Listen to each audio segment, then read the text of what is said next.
ఆంధ్రప్రదేశ్లో గత కొన్నాళ్లుగా పరకామణి వ్యవహారం సంచలనమవుతోంది.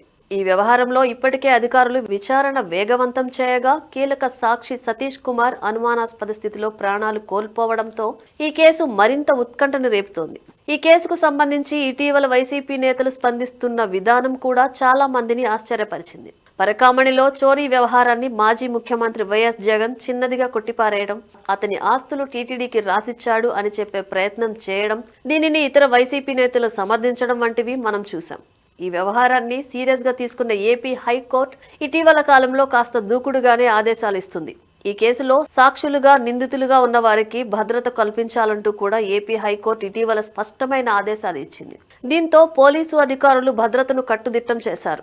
రాజకీయ ప్రాధాన్యత కూడా ఉండటంతో పరిణామాలు ఎటుదారి తీస్తాయా అనేది అటు సామాన్య భక్తుల్లో కూడా ఒక రకమైన ఆసక్తి నెలకొంది. ఈ నేపథ్యంలో తాజాగా ఓ కీలక పరిణామం చోటు చేసుకుంది. విచారణ సందర్భంగా ఏపీ హైకోర్టు ధర్మాసనం సంచలన వ్యాఖ్యలు చేసింది.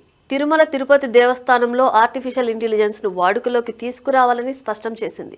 టీటీడీలో అవుట్ సోర్సింగ్ నియామకాలు సమంజసం కాదని, అవుట్ సోర్సింగ్ ఉద్యోగికి బాధ్యత ఉండదని అభిప్రాయపడింది. బాధ్యత రాహిత్యం కారణంగానే పరకామణిలో చోరీ ఘటన జరిగినట్లు అభిప్రాయపడింది. విరాళాల లెక్కింపు వద్ద టేబుల్స్ ఏర్పాటు చేయాలని ఆదేశించింది. భక్తులను విరాళాలు లెక్కింపులోకి ఎందుకు తీసుకోకూడదు అని ప్రశ్నించింది.